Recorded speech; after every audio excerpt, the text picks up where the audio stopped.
हमें हमारे एक सब्सक्राइबर ऋषा ने भेजी है और ये उसके साथ हुई एक सच्चे इंसिडेंट पर बेस्ड है। ऋचा, अर्चित और अंकित बहुत साल पहले एक आर्मी कंटोनमेंट एरिया में रहते थे और वहीं के एक आर्मी स्कूल में एक साथ पढ़ते थे। उस वक्त वो सब करीब 11-12 साल के ही थे। उस कैंटोनमेंट एरिया के पीछे एक बहुत छोटा सा मैदान था जिसके पीछे दूर तक फैला हुआ एक जंगल भी था। उस जंगल में बच्चों का जाना बिल्कुल भी अलाउड नहीं था। अफवाह थी कि जंगल में शेर और जंगली जानवर घूमते हैं। कुछ लोग तो ये भी कहते थे कि जंगल में एक चुड़ैल रहती है। पर एक शाम तीनों अपने माँ बाप को बिना बताए शैतानी की आड़ में जंगल की तरफ चल पड़े। उन्हें शेर और जंगली जानवरों के बारे में पता था, पर हर बच्चे को लगता है कि उनके पास सुपर पावर्स होती हैं और अपनी ही धुन में वो तीनों भी जंगल की तरफ निकल पड़े। शाम से धीरे धीरे रात का अंधेरा होने लगा, पर फिर भी वो तीनों आगे बढ़ते रहे। ऋषा को अंधेरे में बचपन से ही घबराहट महसूस होती थी और इसलिए वो वापस घर चलने की बात करने लगी। वो अपने दोस्तों को मना ही रही थी कि तभी उन्हें एक शेर की दहाड़ सुनाई दी।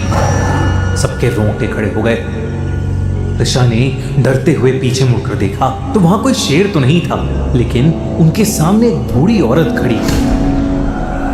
अंधेरे में उसकी शक्ल अच्छे से दिख नहीं पा रही थी, पर उसके गाल पर एक जख्म का बड़ा सा निशान जरूर दिख रहा था। उसने एक काले रंग का गाउन पहना हुआ था। अपनी काली ड्रेस के साथ साथ उस औरत की आंखें बेहद डरावनी थीं और वो उन बच्चों को घूरे जा रही थी। उसने सीधे मुंह से सब बच्चों को बोला कि ये जंगल उनके लिए नहीं है और वहां बस वो औरत और उसके पालतू जानवर रहते हैं। उसने उन बच्चों को वापस घर लौटने के लिए कहा और नसीहत दी कि वो कभी भी इस जंगल में ना आए। चांद के अंधेरे में खड़ी वो बूढ़ी औरत एक खूंखार चुड़ैल से कम नहीं लग रही थी। वो तीनों डरे सहमे से उस औरत की बातों को सुन ही रहे थे कि अचानक जंगल के हर कोने से जंगली जानवरों की चीखें आने लगी। ऐसा लग रहा था कि जैसे वो बूढ़ी औरत ही उन सबको कंट्रोल कर रही है। उन तीनों में से अंकित और अर्चित दोनों ही बहुत घबराने लगे, बल्कि अंकित तो डर के मारे रोने लगा। जिसके बाद उस औरत ने उन दोनों को चुप कराते हुए मुट्ठी भर टॉफी पकड़ाई। वैसे तो उन तीनों को पता था कि अजनबियों से कुछ नहीं लेना चाहिए, लेकिन उस भरे सन्नाटे में कोई भी उस डरावनी बूढ़ी औरत को इनकार नहीं कर पाया। उस बूढ़ी औरत ने अंकित और अर्चित को तो टॉफी दी, पर ऋषा को उनमें से एक भी टॉफी नहीं मिली। ऋषा ने देखा कि उस औरत के मुंह पर उसके लिए अजीब सा गुस्सा भरा था। वो सबको अपनी पैनी नजरों से देखे जा रही थी। इतने में वो तीनों वापस अपने घर की ओर जाने लगे। वो उस औरत के पास से गुजर ही रहे थे कि उस औरत ने अर्चित का हाथ पकड़ लिया। उसने तीनों की आंखों में देखा और बोली, आज भूल कर भी मत सोना। जंगल के अंधेरे में इन शब्दों ने ऋषा के अंदर एक दहशत पैदा कर दी। उस बूढ़ी औरत से उसके ऐसा बोलने की वजह पूछी तो उस बूढ़ी औरत ने एक डरा देने वाली मुस्कान दी और फिर बोली, अगर तुम आज सोए तो तुम्हारे सारे डरावने सपने सच हो जाएंगे। ये कहकर उसने अर्चित का हाथ छोड़ दिया और वो तीनों पागल घोड़ों की तरह अपने घर को वापस भागने लगे। भागते हुए ऋषा को अपने पीछे जानवरों के भागने की आवाजें सुनाई दी। ऐसा लग रहा था कि उस औरत के पालतू जानवर उनके पीछे पीछे भाग रहे हैं।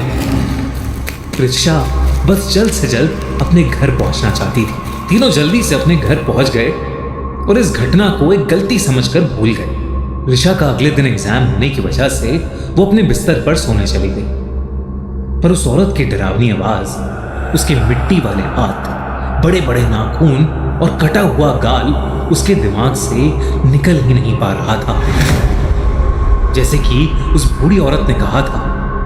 नींद आते ही ऋषा को एक सपना आया, उसका सबसे डरावना सपना। सपने में जोरदार बारिश हो रही थी। ऋषा एक गाड़ी में बैठकर अपने पेरेंट्स से दूर जा रही थी, जैसे शायद वो अब उनसे कभी नहीं मिल पाएगी। उसकी माँ लाल साड़ी में फूट फूट कर रो रही थी और उसके पापा शर्ट पैंट में खड़े थे।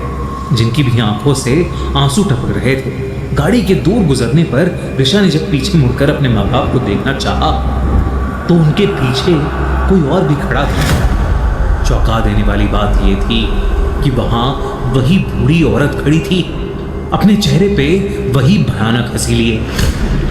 वो भी उसकी तरफ हाथ हिला रही थी। ये सपना देखते हुए ऋषा अपने बिस्तर पर जोर जोर से छटपटाने लगी। सपने में फिर गाड़ी की स्पीड एकदम से तेज हो गई और उसने अंधेरे के मारे वापस आगे देखा। उसने देखा कि आगे की सीट पर उसके माँ बाप ही रोते हुए गाड़ी चला रहे हैं और उसके साइड में वही औरत बैठकर उसे अपनी डरावनी आंखों से घूर रही है। गाड़ी की स्पीड अचानक इतनी तेज हो गई कि वो काबू से बाहर चली गई और एकदम से खाई में गिर पड़ी। और तभी ऋषा की आंखें खुली। उसने इसे एक बुरा सपना सोचकर जाने दिया। ऋषा ने उस दिन सोकर वाकई बहुत बड़ी गलती करी थी। स्कूल एग्जाम्स के बाद उसके पापा ने अपनी बेटी को उसकी नानी के घर भेजने का डिसीजन लिया।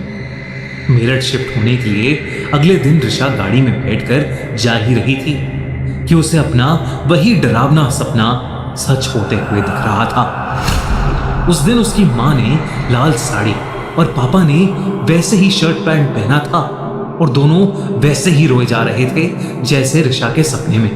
जाते हुए ऋषा ने पीछे मुड़कर देखना चाहा तो उसके हाथ और पैर दोनों सुन पड़ गए। सब सपने के जैसा ही हो रहा था। उसके सपने के जैसे उसके माँ बाप के ठीक पीछे वही बूढ़ी औरत खड़ी थी जो उन्हें जंगल में मिली थी और वो वैसे ही भयानक तरीके से ऋषा को देखकर मुस्कुरा रही थी।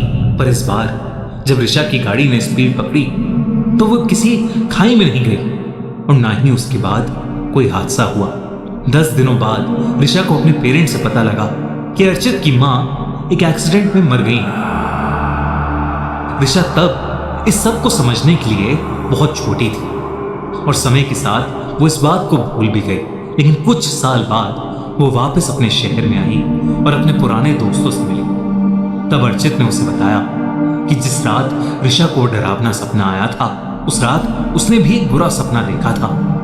अर्चित ने अपने सपने में अपनी माँ को एक कार एक्सीडेंट में मरते हुए देखा था जो 10 दिनों बाद सच हो गया। पर अंकित के साथ ऐसा कुछ नहीं हुआ क्योंकि अंकित उस रात सोया ही नहीं था। ऋषा को शायद थोड़ा थोड़ा कुछ समझ आने लगा था। उसे उस बूढ़ी औरत की बात याद आने लगी थी जिसने उन्हें उस रात सोने से मना किया था। ऋषा का भयानक सपना असलियत में नहीं घटा क्योंकि शायद उसने उस दिन उस औरत की दी हुई टॉफी नहीं खाई थी। पर उसे पूरा भरोसा हो गया था कि ये सब उसी चुड़ैल ने किया था। उस दिन के बाद से वो बूढ़ी औरत ऋषा को फिर से अपने सपनों में दिखने लगी। आज ऋषा 20 साल की हो गई है लेकिन उसके सपनों में जब भी वो औरत उसे दिखती है तब ऋषा के जीवन में कुछ बहुत बुरा होते होते रह जाता है। ऋषा को आज तक उस बूढ़ी औरत की माया समझ नहीं आई। क्या आपको समझ आया कि वो बूढ़ी औरत कौन थी?